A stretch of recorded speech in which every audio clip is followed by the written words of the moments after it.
Muy buenos días, hermanos. Hoy es el día domingo y el día domingo es un gran día de gozo y celebración para todos los cristianos. Y a pesar de que no podemos estar juntos y no podemos congregarnos todos juntos en un mismo lugar, sabemos que nosotros somos la iglesia y cada uno de nosotros formamos la iglesia. Y antes de hacer la lectura congregacional, quiero recordarnos lo que dice el Salmo 71, versículos 12 en adelante. Oh Dios, no estés lejos de mí. Dios mío, apresúrate a socorrerme. Sean avergonzados y consumidos los enemigos de mi alma. Sean cubiertos de afrenta y de ignominia los que procuran mi mal. Pero yo esperaré continuamente y aún te alabaré más y más. Todo el día contará mi boca de tu justicia y de tu salvación, porque son innumerables. Y así como dice este salmo, nosotros estamos esperando en el Señor de que vengan días mejores, de que pase esta pandemia, pero mientras tanto vamos a seguir alabando y glorificando.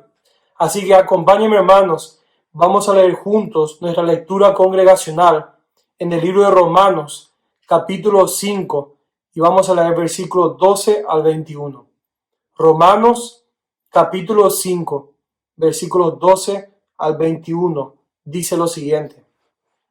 Por tanto, tal como el pecado entró en el mundo por un hombre, y la muerte por el pecado, así también la muerte se extendió a todos los hombres, porque todos pecaron. Pues antes de la ley había pecado en el mundo, pero el pecado no se imputa cuando no hay ley. Sin embargo, la muerte reinó desde Adán hasta Moisés, aun sobre los que no habían pecado con una transgresión semejante a la de Adán, el cual es figura del que había de venir. Pero no sucede con la dádiva como con la transgresión, porque si por la transgresión de uno murieron los muchos, mucho más la gracia de Dios y el don por la gracia de un hombre, Jesucristo, abundaron los muchos. Tampoco sucede con el don como con lo que vino por medio de aquel que pecó. Porque ciertamente el juicio surgió a causa de una transgresión, resultando en condenación, pero la dádiva surgió a causa de muchas transgresiones, resultando en justificación. Porque si por la transgresión de uno, por éste reinó la muerte, mucho más reinarán en vida por medio de uno, Jesucristo, los que reciben la abundancia de la gracia y del don de la justicia. Así pues, tal como por una transgresión resultó la condenación de todos los hombres, así también por un acto de justicia resultó la justificación de vida para todos los hombres. Porque así como por la desobediencia de un hombre los muchos fueron constituidos pecadores, así también por la obediencia de uno los muchos serán constituidos justos. Y la ley se introdujo para que abundara la transgresión, pero donde el pecado abundó, sobreabundó la gracia, para que así como el pecado reinó la muerte, así también la gracia reine por medio de la justicia para vida eterna, mediante Jesucristo nuestro Señor. Oremos, hermanos. Padre, gracias, Señor, porque tú eres bueno. Gracias porque un día como hoy podemos celebrar lo que tú has hecho por nosotros en la cruz. Gracias porque a pesar de que somos todos pecadores, tú moriste en nuestro lugar y nos diste la vida eterna, Señor. Tú pagaste la deuda que nosotros merecíamos. Y Padre, en esta mañana queremos glorificarte, queremos exaltarte, queremos rendirte nuestra alabanza y nuestra adoración a ti, Señor. Y una pesar que no podemos todavía reunirnos juntos, te alabamos y te glorificamos y sabemos, Señor, que en algún momento esto va a pasar. Sabemos que tú tienes el control de todas cosas, que esto no ha escapado en tus manos, Señor. Y que en algún momento, Señor, vamos a poder volver juntos como hermanos a reunirnos a glorificarte a ti, Señor. En tu nombre santo bendito oramos. Amén. Pongámonos de pie.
fe y amor, venga gloria a ti. Habla, oh Dios, y completa así la obra que, Señor, comenzaste en mí.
Palabra venga como un rocío sobre nuestra iglesia, que cada uno de nosotros tengamos un corazón obediente, dispuestos a obedecer a nuestro Señor, donde quiera que encontremos su palabra, la sigamos.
Buenos días, amados hermanos. Estamos continuando nuestra serie del libro de Mateo, donde estamos exponiendo capítulo por capítulo, versículo por versículo.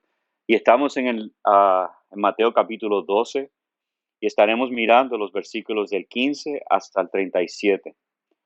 Y quiero que busquen en su Biblia Mateo 12, 15 a 37 y vamos a estar mirando y leyendo estos versículos. Y dice así, y estaremos leyendo en el nombre del Padre, Hijo y Espíritu Santo, y estoy leyendo de la Biblia de las Américas. Dice así: Mas Jesús, sabiéndolo, se retiró de allí, y muchos le siguieron, y los sanó a todos, y les advirtió que no revelaran quién era él, para que se cumpliera lo que fue dicho por medio del profeta Isaías, cuando dijo: Mirad, mi siervo, a quien he escogido, mi amado, en quien se agrada mi alma.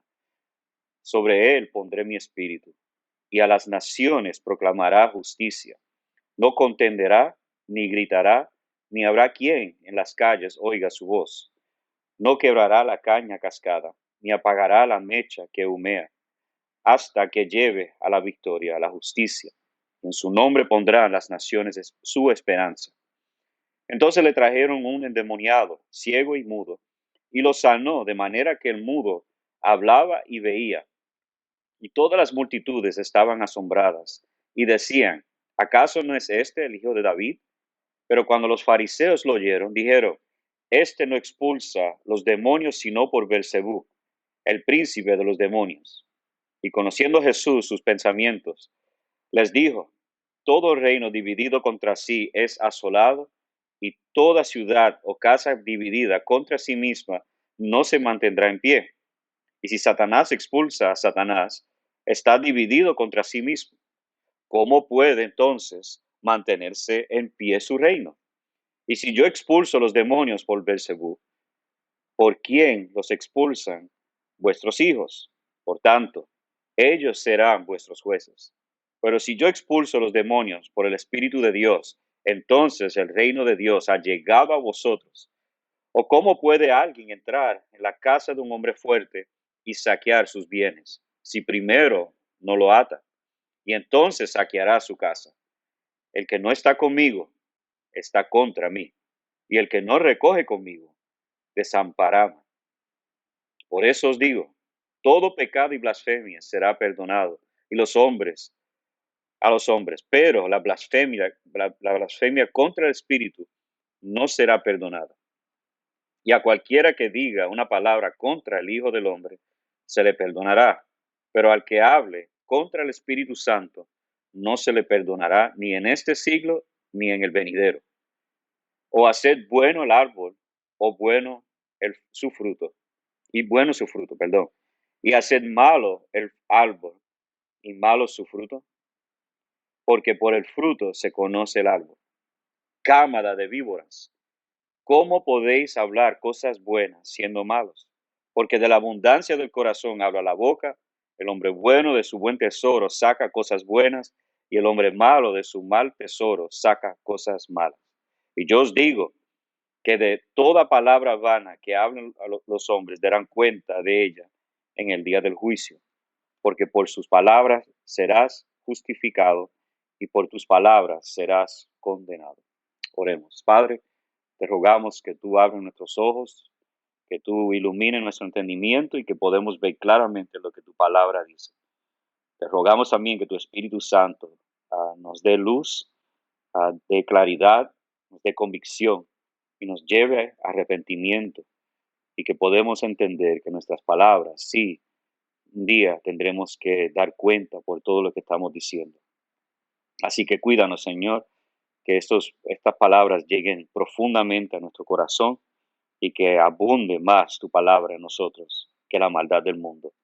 Te rogamos también por aquellos que nos están escuchando y viendo, que están sin Cristo, que tú los salves, Señor, en este momento, que tu Espíritu Santo despierta en ellos anhelos por Cristo Jesús, que tú les des fe y arrepentimiento para creer en el Hijo y arrepentirse de su pecado. Te lo ruego, Señor, en el nombre de Jesús. Amén y amén. Bueno, hermanos, hemos llegado a un punto en el Evangelio que define el ministerio de Jesús. Hasta ahora Jesús está abiertamente sanando a los enfermos, expulsando a los demonios, predicando las buenas noticias del Evangelio y haciendo milagros. En los capítulos 11 y 12 Jesús nos comienza a enseñar que Él es el Mesías prometido en las Escrituras. Él es mayor que el ayuno, Él es el Hijo del Hombre, Él es el Hijo de David, Él es el juez que juzgará a las naciones, Él es mayor que nuestra familia, Él es el Hijo de Dios, el Señor del día de reposo, quien nos da eterno reposo.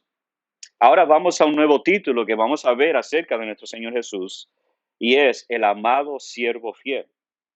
Ahora, este título viene por su servicio a la gente, pero no todos están contentos con su servicio. Jesús responde a las amenazas de los fariseos en el versículo 14, donde vemos esas amenazas. En versículo 15, él responde con huir, con gentileza, con silencio. Esto no es debilidad de parte de nuestro Señor. Él tenía una misión que tenía que cumplir. Luego él ataca con fuerza, pero ahora es hora de retirarse. Entonces los fariseos responden con desprecio, con amenaza y hasta blasfemia. Esto es para cumplir las Escrituras. Entonces Mateo ahora cambia el enfoque del rey conquistando al siervo fiel y sufriente. En los versículos 11, en el capítulo 11, versículo 29 al 30, nosotros vimos que Jesús dice: tomad mi yugo sobre vosotros y aprended de mí, que soy manso y humilde de corazón, y hallaréis descanso para vuestras almas, porque mi yugo es fácil y mi carga ligera. Él nos comunica que Él es manso y humilde de corazón. Entonces, hemos visto el corazón de Jesús hasta ahora. Ahora vamos a ver el corazón de los fariseos. En el versículo 14 es la primera vez que Jesús recibe una amenaza de muerte.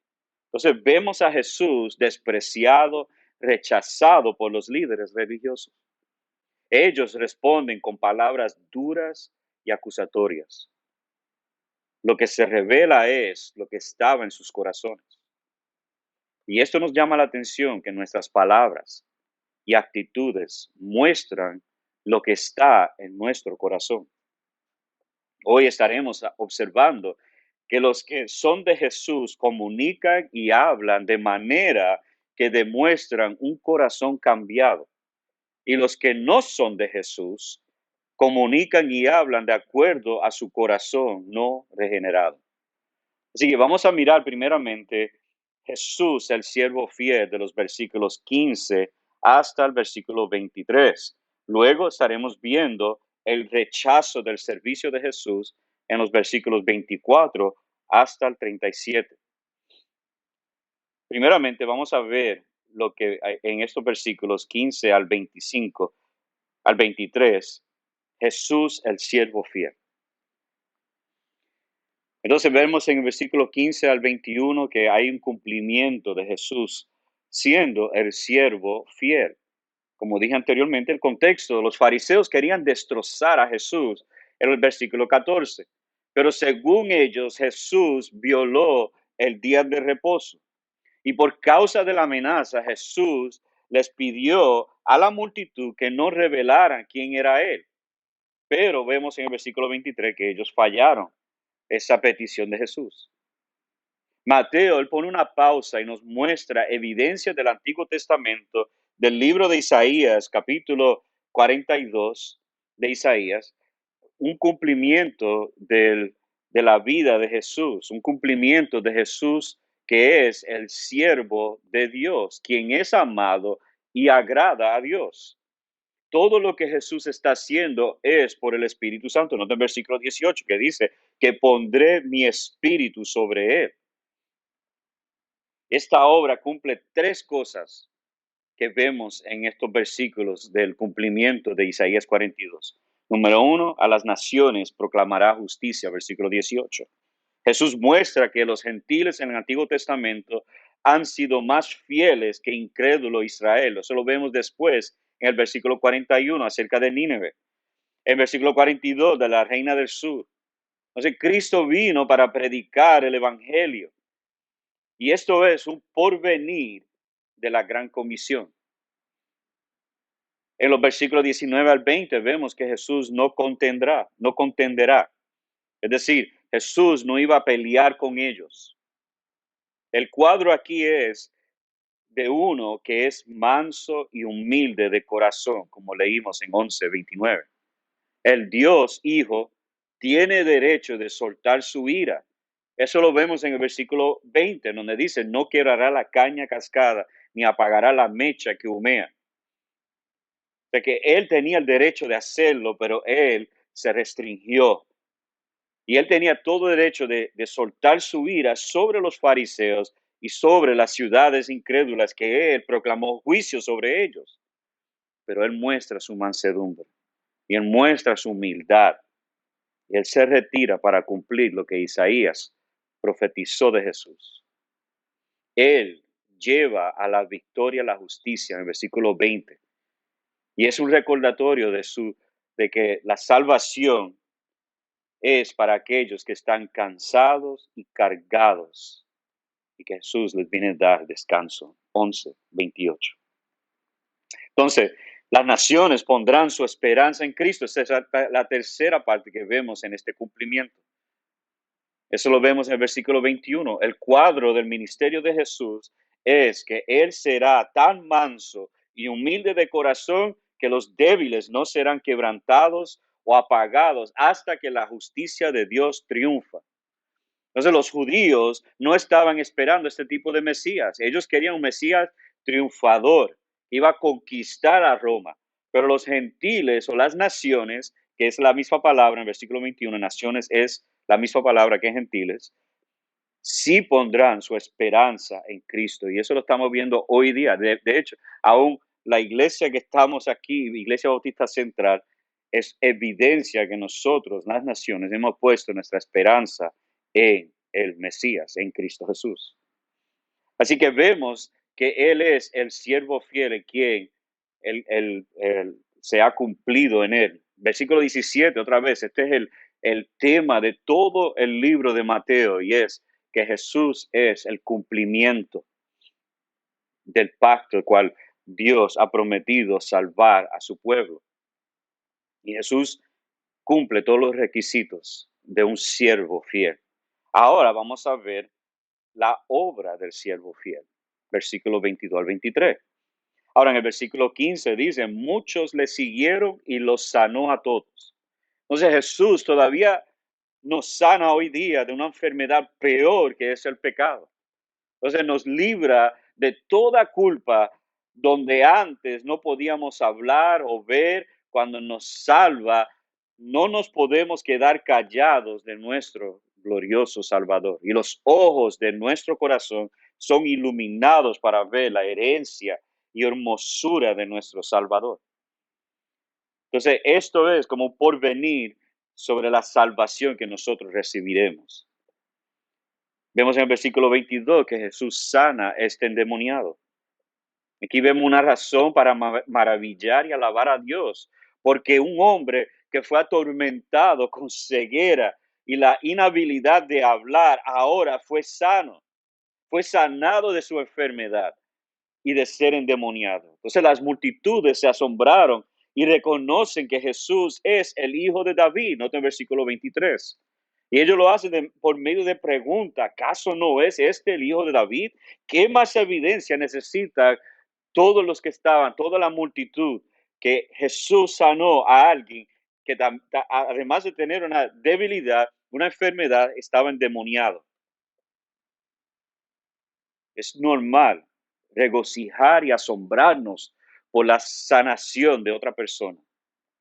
Debemos maravillarnos de los que se sanan de cualquier enfermedad. Y hoy día estamos viendo una epidemia de una enfermedad, una pandemia de una enfermedad, el coronavirus. Pero a la misma vez debemos ver la misericordia de Dios a través de este virus. El martes, cuando yo miré las últimas estadísticas, decía que 3,000 han muerto, pero hubo 5,500 que se recuperaron. Ahí vemos la misericordia de Dios es mayor. Es fácil ver la tristeza de los que murieron. Y amados, debe darnos tristeza de los que murieron.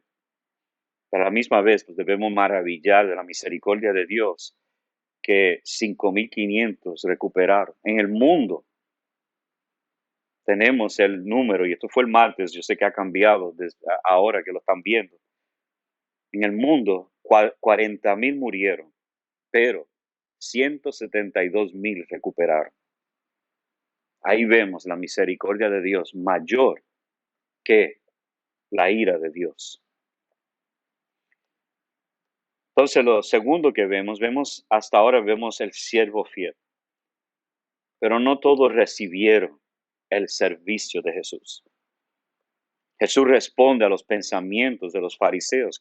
Los fariseos en el versículo 24, de las multitudes clamaron, ¿será que este es el Hijo de Dios, el Hijo de David? Pero los fariseos lo oyeron, dijeron, este no expulsa a los demonios sino por Beelzebú, el príncipe de los demonios. Así que no todos se asombraron por la sanación de este endemoniado. Y esto no es la primera vez que los fariseos acusan a Jesús de sacar demonios por Beelzebú. En el capítulo 9, versículo 34 de Mateo, ellos dicen exactamente lo mismo. Beelzebú es el dios de los filisteos. Eso lo vemos en 2 Reyes 1, 2 al 6. Está bien notar que es el mismo Satanás, según Jesús nos interpreta en los versículos 24 y 26. Entonces ellos están diciendo, en otras palabras, que Jesús está poseído por Satanás y es por el poder de Satanás que saca a los demonios. Ahora Jesús da 4 argumentos en contra de esa acusación. Y es interesante que aquí por primera vez Jesús no cita ningún texto del Antiguo Testamento, sino él entra en un razonamiento. Primero, él habla sobre un reino dividido en versículos 25 al 26. Jesús responde a esta acusación y especialmente lo que ellos estaban pensando de él. O sea, estos dos versículos muestran que si Jesús es poseído por Satanás, entonces Satanás mismo está dividido. Entonces, ¿cómo se puede poner en pie? La lógica es que no va a poder mantenerse si Satanás pelea con él mismo. ¿Cuánto va a durar su reino si él mismo se está dividiendo él mismo? Entonces, él les dice a ellos que si Belcebú expulsa a los demonios, entonces no va a durar. Entonces, el objeto de la lucha de Satanás somos nosotros, no entre él y los demonios. Satanás engañó y sigue engañando a los demonios para hacer su voluntad, pero aún eso está bajo la soberanía de Dios. Así que el primer argumento es que si Satanás se está dividiendo contra él mismo, su reino no va a durar y no debe de durar. Segundo es, ahora Jesús se lo pone a ellos en versículo 27. Y él dice, si yo expulso a los demonios por Belcebú, esto es lo que se conoce como un argumento, una pregunta hipotética. Es decir, que no está afirmando que él expulsa los demonios por Belcebú, no está afirmando eso, simplemente está dando una pregunta. Si yo hago esto, entonces, ¿por quién expulsa a los demonios los judíos? Ahora, era común una práctica entre los judíos de expulsar demonios. Lo vemos en Hechos capítulo 19, versículo 13, también en Marcos 9, 38. También el historiador Josefo habla de que los judíos practican el exorcismo. Era una práctica aceptable, pero envuelve un tipo de magia y otras encantaciones para sacar a los demonios. La diferencia era que Jesús sacaba demonios con su palabra y a veces ellos se postraban ante él. Entonces, si Jesús los saca con tanto poder, entonces, ¿cómo lo sacan tu gente? Es la pregunta que le está haciendo a ellos. Si estos hijos consideran que la acusación es correcta, afirmando, por lo tanto, que él realmente estaba expulsando demonios, por el poder de los demonios, se estarían condenando a sí mismos. Pero, si ellos juzgan que la acusación es falsa, ellos estarían condenando a sus maestros y vindicando a Jesús. O sea, de cualquiera de las dos formas, el veredicto sería vergonzoso y para los oponentes de Cristo. Tercer argumento que Jesús da. Él dio el primer argumento, era un reino dividido. Segundo argumento es que si los judíos están sacando demonios, ¿en qué poder lo están haciendo ellos? Tercer argumento es que Jesús expulsa a los demonios por el Espíritu Santo, versículo 28. Ahora, en el versículo 18 vemos que Jesús es el siervo prometido, que Dios pondrá su espíritu. Desde el bautismo, Jesús ha hecho todo bajo el poder del Espíritu Santo. Entonces, Mateo usa por primera vez el reino de Dios. Anteriormente usaba lo que se conoce como el reino de los cielos. Y por consecuencia de Jesús expulsando demonios por el Espíritu Santo, entonces la inauguración del reino es realizada. Esta declaración los debe tener con temor, porque su acusación es una acusación contra el Espíritu Santo.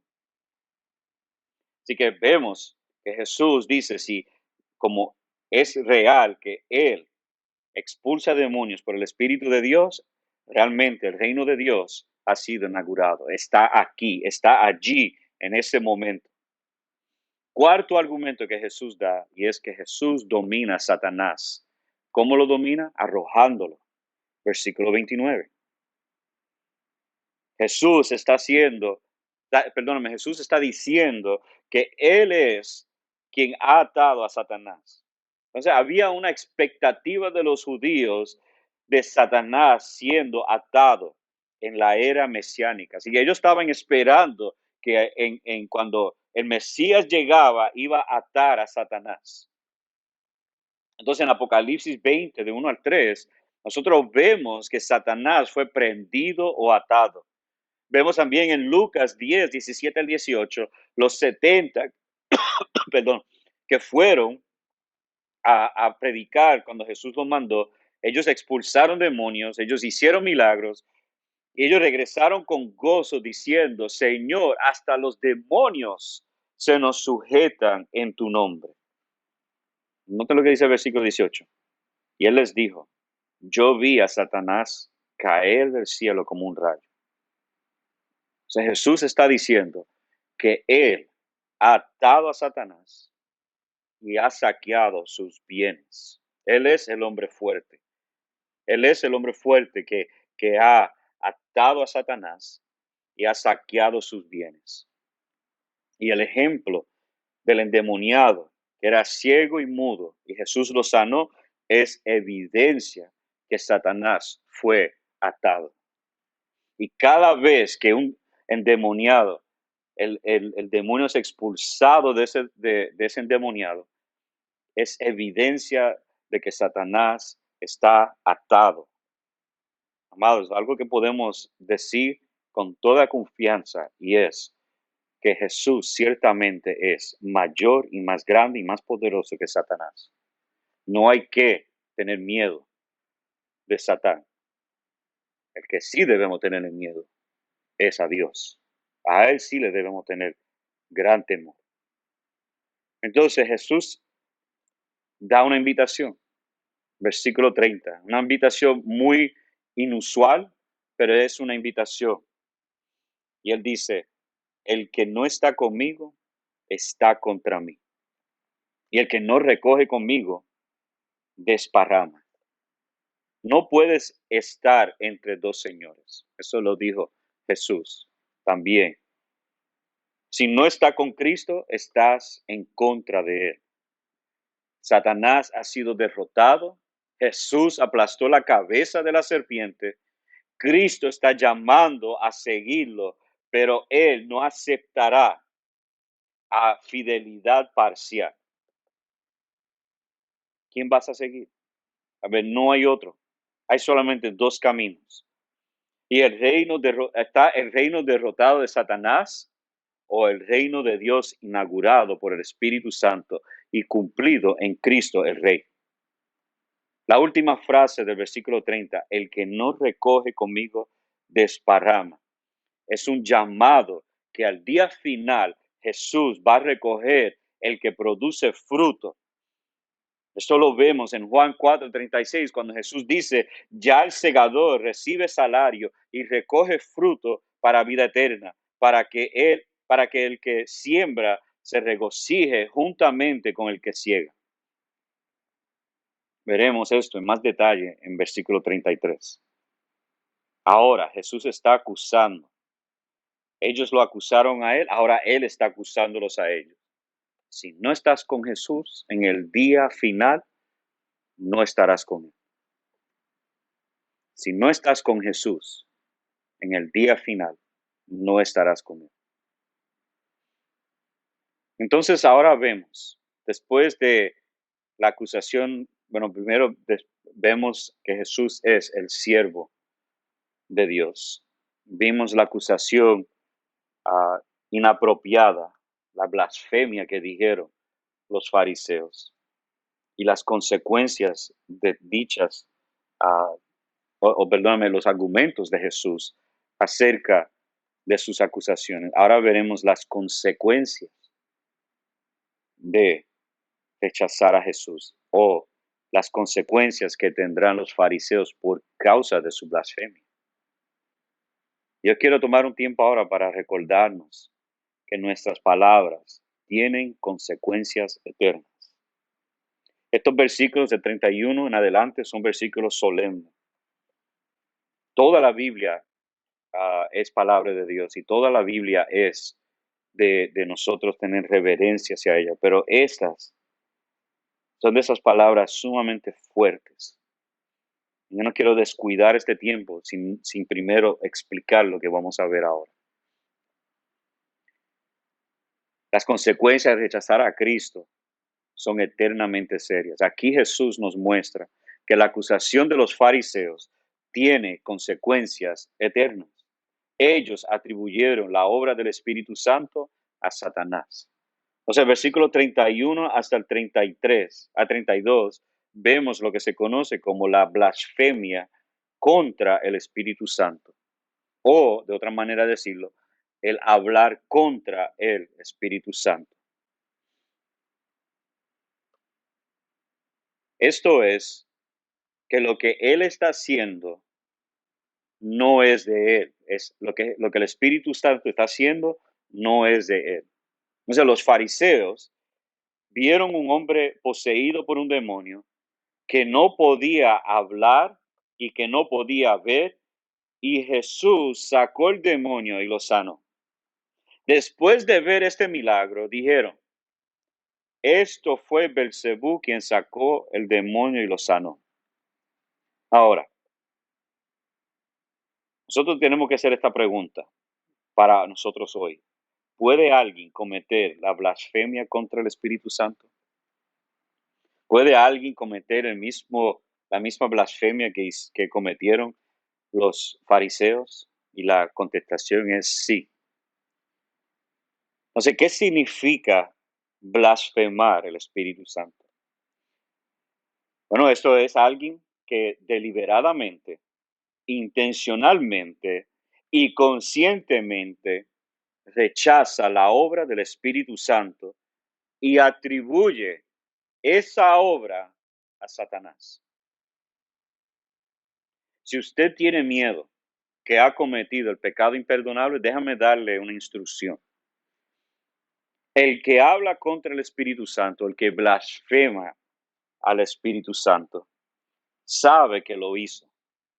Así que la persona que lo hizo no lo hizo inconscientemente, lo hizo conscientemente, lo hizo intencionalmente y lo hizo deliberadamente. Sabía, escuchó, entendió el Evangelio y vio la obra del Espíritu Santo en el Evangelio, en la vida de otra persona, y vio esa transformación y dijo, esto no es del Espíritu Santo, esto es de Satanás. Él o ella está consciente de lo que está haciendo. Esto no fue un error, esto no fue una equivocación, esto fue algo que ellos hicieron a propósito. Ellos prefieren negar la obra del Espíritu y decir, los que él salvó era obra de Satanás. Ahora, si alguien hizo eso, ellos tenían que, otra vez, tenían que entender claramente que el Espíritu de Dios hizo una obra y ellos, por la dureza de su corazón, por la perversidad que tienen en su corazón, negar que hizo el Espíritu Santo y decir, no, fue Satanás que hizo esa obra. Ahora la próxima pregunta que debemos de hacernos es, ¿puede un cristiano cometer el pecado imperdonable? La contestación es no. Si somos sellados por el Espíritu Santo, no hay manera de nosotros cometer tal pecado. La única evidencia de salvación es fruto que persevera. Déjame repetir eso. La única evidencia de salvación es fruto que persevera. Y eso veremos en unos momentos. Alguien que persevera en Cristo y muestra evidencia de salvación es alguien que el Espíritu Santo está transformando y ha transformado. El que blasfema al Espíritu Santo dirá a una persona quien fue transformado por el Espíritu Santo, esto fue el diablo que lo poseyó. Entonces, palabras como esta son una sentencia de muerte. Alguien que dice eso deliberadamente, conscientemente, es alguien que nunca tendrá perdón por sus pecados. ¿Por qué? Porque ya ha rechazado por completo, con todo su juicio intacto, lo que el Espíritu Santo ha hecho. Pablo dice en Gálatas 1:8-9, hablando de blasfemia, porque hay algunos que sé que tienen miedo de llamar a un falso maestro por este texto. Algunos falsos maestros que usan este texto para decir sus falsedades y después decir, si tú hablas contra mí, estás hablando contra el Espíritu Santo. Y eso es un nivel de manipulación, de hecho, en sí es una blasfemia como tal. Yo quiero aliviar a algunos que tienen este temor que alguien le ha puesto en ustedes y decirle que el Espíritu Santo es el Espíritu de las Escrituras. Y podemos confiar que si alguien dice una blasfemia que va en contra de la palabra, debemos llamarlos lo que la Biblia los llama. Por eso Pablo dice en Gálatas 1:8-9, pero si aún nosotros, él mismo dice, si yo mismo o un ángel del cielo os anunciara otro evangelio contra al que os hemos anunciado, sea anatema. Como hemos dicho antes, también repito ahora, si algunos anuncia un evangelio contrario al que recibisteis, sea anatema. Si hay una maldición real para los que anuncian un evangelio falso, diferente a los que encontramos en la Biblia. Si alguien predica algo que no sea lo que está en la Escritura, podemos llamarlo por lo que son falsos.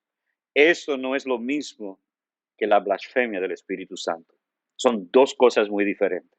Nosotros debemos llamar a los falsos por lo que son. Si ellos están diciendo falsedades, amados, tenga la certeza y seguridad de llamarlo tal como la Biblia los llama. De hecho, Pablo fue tan cuidadoso con el Evangelio que él dijo que si yo mismo digo algo en contra de lo que yo dije anteriormente acerca del Evangelio, que yo sea anatema. Así que nosotros, si escuchamos a alguien decir un Evangelio que es diferente, podemos llamarlo tal y como son. Ahora, blasfemia del Espíritu Santo, es decir, que si esta persona fue verdaderamente salva y sana, nosotros decir que eso fue Satanás que lo hizo, eso es blasfemia contra el Espíritu Santo. Así que nosotros debemos tener mucho cuidado que si alguien profesa fe en Cristo y que hay un pequeño cambio, no podemos esperar grandes cambios, pero si hay por lo menos un poquito de cambio y está progresando la persona, entonces podemos llamarlo hermano, pero nunca debemos decir que fue obra de Satanás que obró en esa persona, aun si cae en pecado. Que tengamos mucho cuidado de usar nuestras palabras para condenar. Versículos 33 y 35 nos muestran a nosotros que nuestras palabras muestran lo que verdaderamente somos. Ahora Jesús continúa. Y entienda esto, que aunque este pecado es imperdonable, y para tú cometer este pecado tienes que estar consciente que lo estás haciendo, Dios sí perdona todos los pecados para todos los que vengan a Él en arrepentimiento y fe. Verdaderamente Dios perdonará todos los pecados si nosotros venimos en arrepentimiento y fe. Alguien que blasfema al Espíritu Santo no puede arrepentirse, no puede venir y creer en Jesucristo. Pero alguien que sí viene en arrepentimiento genuino y reconoce que ha pecado contra un Dios santo, puede obtener perdón de sus pecados por medio de Cristo Jesús. Entonces, nuestras palabras mostrarán quiénes somos. Noten versículo 33, 35. Frutos, evidencia de un corazón regenerado. Verdadera salvación produce fruto. Así que no hay neutralidad con Jesús. O estás con Él o estás en contra. Y los que creen neutrales son los que probaron, los que tocaron, los que percibieron y entendieron. Y cuando se puso difícil la cosa, rechazaron la verdad. Y llegar así de lejos y después rechazar dice la Escritura que no hay manera de que ellos puedan ser perdonados.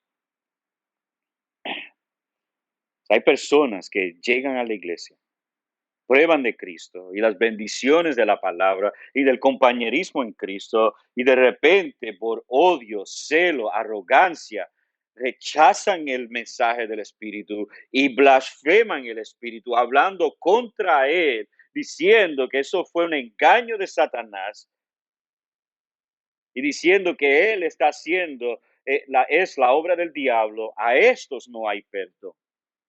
Ellos nunca volverán ni se arrepentirán. Mira la advertencia que nos da Hebreos 12, 15 al 17. Hablando de Esaú, dice, mirad bien de que nadie deje de alcanzar la gracia de Dios, de que ninguna raíz de amargura brotando cause dificultades y por ella muchos sean contaminados, de que no haya ninguna persona inmoral ni profana como Esaú, que vendió su primogenitura por una comida. Porque sabéis que aún después, cuando quiso heredar la bendición, fue rechazado, pues no halló ocasión para arrepentimiento, aunque lo buscó con lágrimas. Escuchen esto. Él rechazó y Esaú menospreció su primogenitura. Y nos debe hacer esto temblar porque él no pudo arrepentirse. Y él lo buscó con lágrimas. Si hoy tú estás entendiendo que necesitas ser salvo, yo te ruego que no dejes de alcanzar la gracia de Dios. Reciba hoy a Cristo como Señor y Salvador. Arrepiéntate de tu pecado y pon tu fe en Jesús. Versículo 34, ahora Jesús muestra quiénes eran estas personas, estos fariseos. Verdadero fruto produce, un buen árbol produce buen fruto. Un mal árbol siempre produce mal fruto.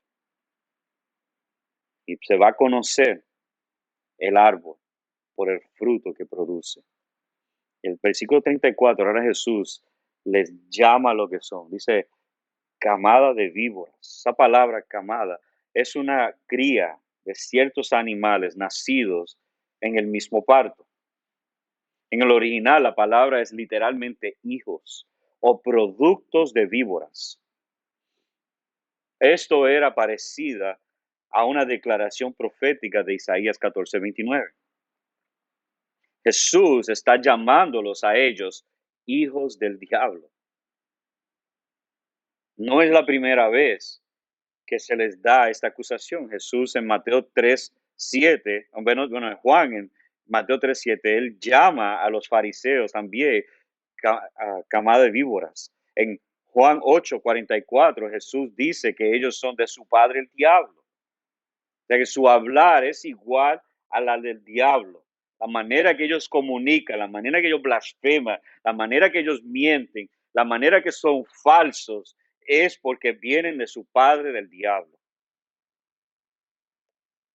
Por eso él dice la pregunta, ¿cómo podéis hablar cosas buenas siendo malos? Es imposible. ¿Cómo tú puedes decir cosas buenas? Tú no tienes la capacidad, tu corazón está tan lejos de mí que tú no puedes hablar cosas buenas aún viéndola en tus propios ojos, con tus propios ojos. Entonces lo que abunda en el corazón, eso es lo que vas a hablar. Por eso Jesús dice, porque de la abundancia del corazón habla la boca. De igual manera que el fruto bueno dice si el árbol está bueno o el fruto malo dice si el árbol está malo, también un corazón bueno y regenerado hablará lo que es bueno. Y un corazón malo hablará lo que abunda en su corazón. Entonces vemos que necesitamos un corazón cambiado. Una de las evidencias más grandes de si el Espíritu nos ha cambiado es cómo hablamos. En 2 Corintios 4:13 dice, pero teniendo el mismo espíritu de fe, según lo que está escrito, creí, por tanto hablé. Nosotros también creemos, por lo cual también hablamos. Entonces el corazón cambiado habla lo que abunda en su corazón. Entonces nosotros respondemos al evangelio con palabras. Dice Romanos 10:9, confiesa con tu boca a Jesús por Señor. Romanos 10:10 dice, con la boca se confiesa para salvación. El evangelio cambia cómo yo hablo. Con la boca bendecimos a nuestro Señor y Padre. Con la boca daremos abundante gracias al Señor. La transformación que produce el Espíritu Santo es un cambio de hablar. Ahora bendecimos, alabamos, edificamos, exhortamos y aún, si es necesario, amonestamos con amor. Pero con la misma boca podemos maldecir a los hombres que son hechos a la imagen de Dios. Entonces mi pregunta es para ti, ¿qué es lo que abunda en tu corazón? ¿Es bueno lo que sale? De la palabra abundancia es lo que desborda. Tú y yo saquemos lo que abunda en nosotros. Si es buen tesoro, eso sacaremos. Si es mal tesoro, eso es lo que vamos a sacar. Piensa si tú puedes, que si tu corazón, piensa que tu corazón es como un disco duro de una computadora. El disco duro va a grabar todo lo que tú le pones. Si abunda muchos documentos buenos, eso es lo que vas a sacar. O piensa que si tu corazón es como tu celular y tu celular aguantará las aplicaciones que le pones. Todo lo que tú le pongas a este celular, todas las aplicaciones, ahí es lo que vas a ver, eso va a abundar. Yo me acuerdo una vez que yo le pedí a un hombre que yo le estaba aconsejando que buscara en su aplicación de Biblia un texto. Y él estuvo un rato buscando en todas sus aplicaciones que él tenía. Y no conseguía esa aplicación de la Biblia. Y es porque tenía tantas otras aplicaciones que no servían para nada, para ser honesto, que ahogaba la aplicación de la Biblia. De la misma manera que cuando estás afanoso, está tu corazón tan lleno de mundanidad que cuando tienes que buscar algo que es verdadero, digno, justo, puro, amable y honrable, se te dificulta. Palabras buenas salen de un corazón lleno de la palabra de Dios. Pablo nos muestra la ética de las palabras de los que los creyentes deben de decir. Efesios 4:29 dice, no salga de vuestra boca ninguna palabra mala, sino solo la que es buena para edificación, según la necesidad del momento, para que imparta gracia a los que escuchan. Así que en esos versículos vemos que nuestras palabras saldrán, lo que abunda en nuestro corazón, eso es lo que va a salir de nuestra boca. O seremos juzgados por buenas palabras o seremos condenados por nuestras palabras malas. Versículo 33 y 37, y con esto concluimos. Nosotros seremos juzgados de acuerdo a nuestras palabras. Este texto termina con juicio. Nuestras palabras serán juzgadas en el fin. Palabra vana, como dice ahí Jesús en versículo 36, es lo mismo que insignificante, descuidado, vacía. Por causa de la incredulidad y blasfemia de los fariseos, Jesús en capítulo 13 cambia el mensaje a parábolas. Interesante, en vez de hablar claro, ahora él esconde el mensaje. ¿Por qué? Porque antes le hablaba claramente y ellos rechazaron el mensaje. Ahora Jesús esconde el mensaje para que ellos no sean salvos. Y eso lo veremos en el capítulo 13 más adelante. Y esto es parte del juicio. Esto es parte del juicio que Jesús está dando a los fariseos. En el día del juicio daremos cuenta por cada palabra. Este es un texto bien sobrio y solemne. Nos causa pausar y pensar, en el día del juicio, mis palabras mostrarán que tengo el Espíritu de Dios o me condenarán por la eternidad.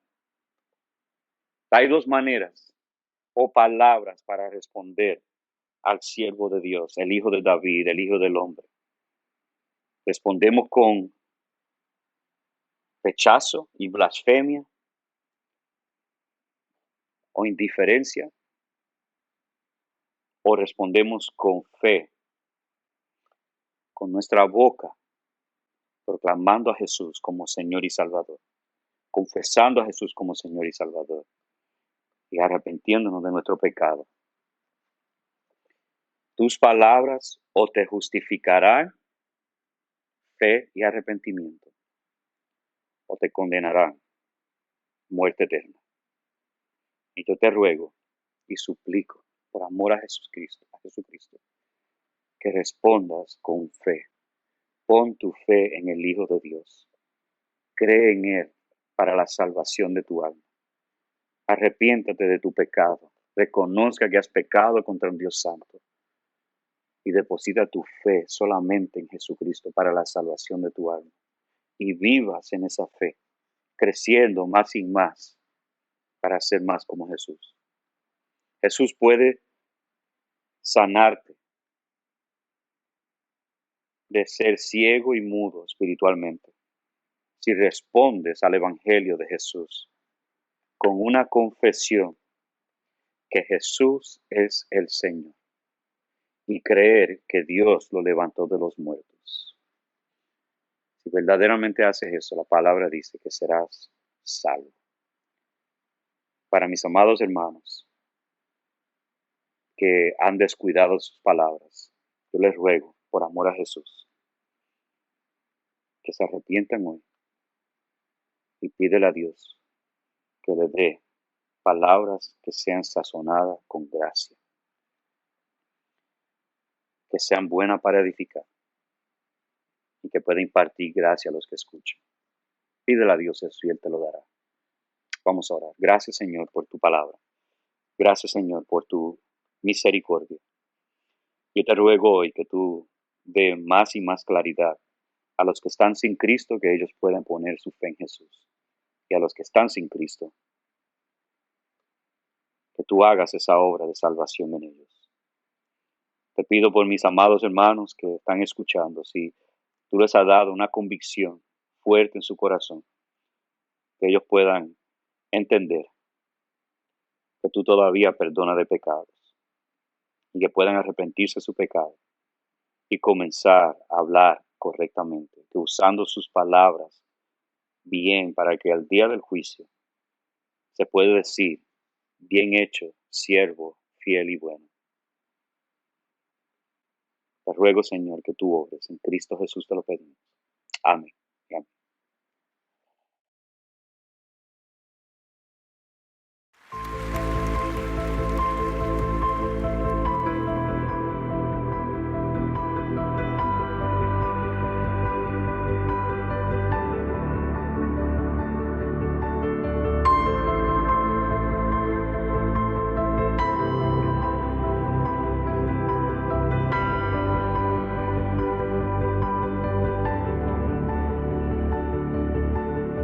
Se escucha el clamor, la creación espera su liberación, el día glorioso en que el Señor quitará el pecado y la aflicción, completa redención, traerá a aquellos que en la cruz compró pleno gozo y perfección por su gloria y esplendor. Cristo volverá, todo ojo le verá.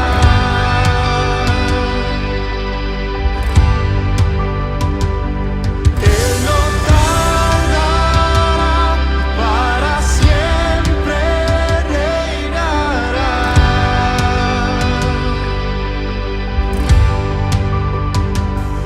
Las rodillas se doblarán,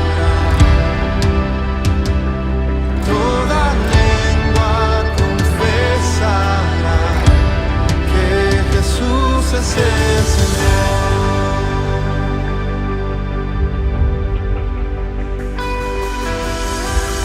El día llegará cuando no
Galileos, porque estáis mirando al cielo.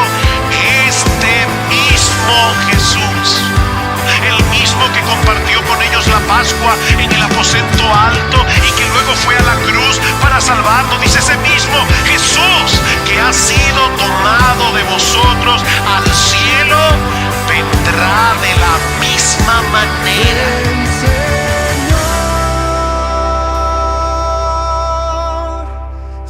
Ven, Señor.